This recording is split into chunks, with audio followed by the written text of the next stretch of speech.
I've been saying the word niche so many times now that it doesn't really sound like a word anymore.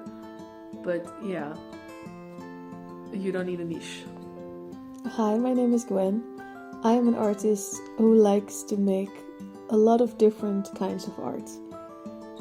Here are some examples of some of my work. And in this video I will talk about why doing different kinds of art instead of sticking to a specific niche can actually benefit your art practice.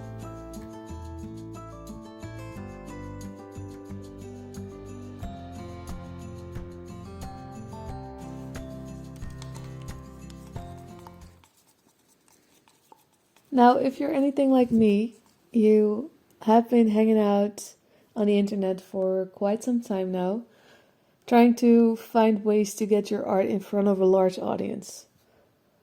And my guess is that you will have come across advice telling you to find a niche. And on social media, one could say that having a niche is beneficial because I guess algorithms like to know what to expect from you. Me personally, I have definitely thought about if maybe I should focus my attention on one specific thing in order to maybe improve on it more and also to be able to market myself and my art more easily. But frankly, the problem is I don't think I have it in me. And I also don't want to. And honestly, I also think that focusing on one thing does not necessarily mean I will improve more. I like to believe that I'm improving more overall when I have different creative projects going on and existing next to each other. I think it makes me more flexible and adaptable. And I also feel like it's kind of inherent to creativity that you come up with different ideas all the time. Now, there is a difference between being a multifaceted artist who honors all aspects of their creativity and using all kind of creative practices to distract yourself from the thing you know you actually need to do. And only you yourself can truly know the difference. But if you're having trouble with this, then what I think is very telling is how often you actually finish a project. If you rarely finish anything, then you might be distracting yourself. But as I said, only you can truly know that. I personally believe my skills improve faster because I do multiple things. I think it's because every time I come back to a certain project, I have completely fresh eyes. You know, like when you step away from your painting and come back later, you can see it more clearly and you see all kinds of different things in it. When you get used to something, it's easier to lose focus because you already know it. And when there's variety in your work, you have no choice but to evolve because you cannot do it on autopilot. It's not to say you should never focus on one thing. I think focus is very important. For me, most of the time, that will be an hour or 2 hours at a time. Maybe a little bit more, but then I need to do something else. I think you can compare art with running in this sense.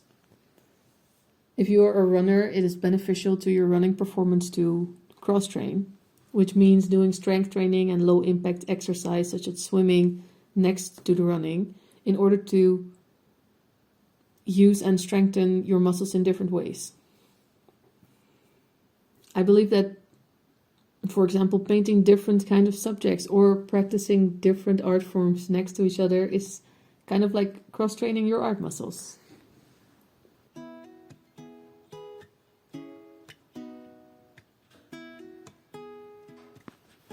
Another thing is actually, I think artist is already a niche in itself. And honestly, that's a niche I can live with because, that's just who I am.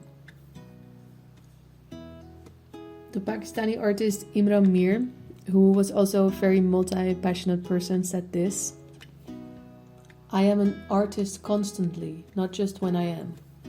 When I walk down the street, all my senses are open to the influx of sensations." To me, that means that being an artist is not only about making the actual art, it's also about the way you see the world. I think the most important part of our role as artists in society is to make people see things, feel things, realize things, to help expedite change. And I don't think you can do that if you try so hard to make yourself fit into some kind of idea of what you should be, what is palatable, what sells.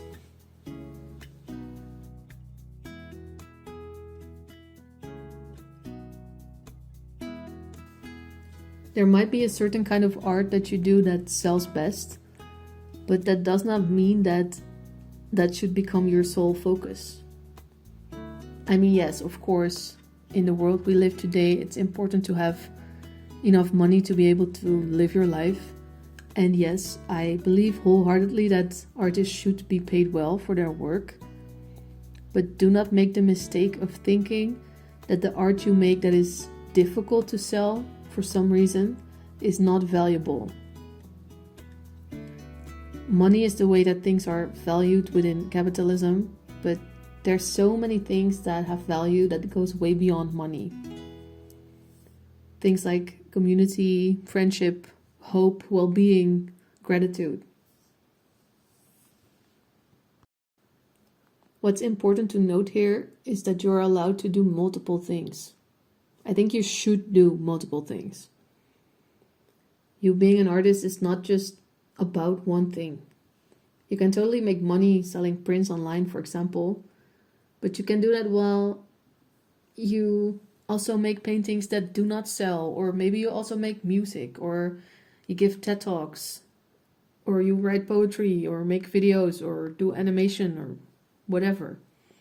Just follow your fascination. See what catches your attention. If you want my input on how to go about this, I talked about it more in my video about ideas and inspiration. I'll put it up here on the screen somewhere.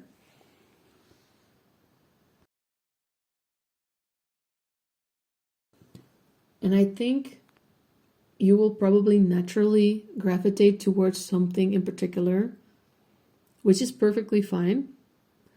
But I think it's very important that you get there naturally.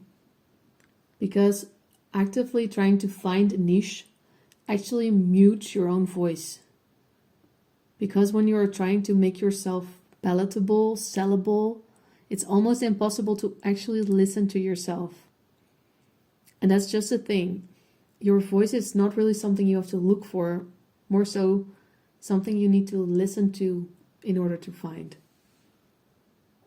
Now, about that large audience, I think the value is not in the numbers, but in the appreciation that the audience has for who you are as an artist.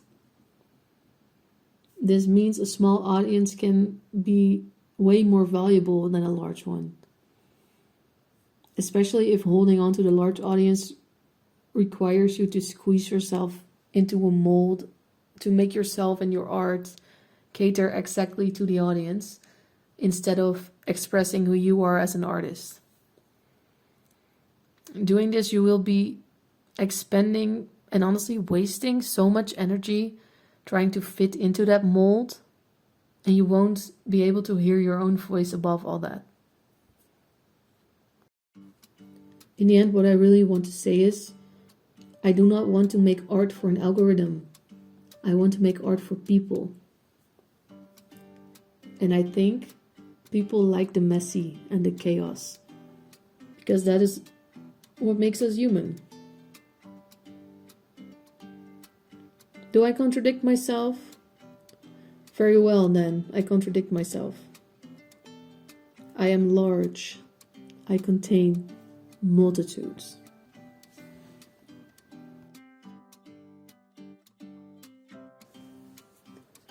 It might be good to note that nothing I said here is cold hard facts. Everything I said is, of course, based on my personal perspective and my own opinion. You do not have to agree with me.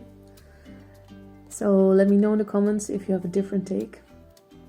Or if you do agree with me, let me know as well. I would love to hear all of it. If you liked this video, then maybe stick around. Also, if you want to see more of my work, next week I will do a video about painting portraits and kind of how I go about them and how my thoughts about them have evolved and stuff like that.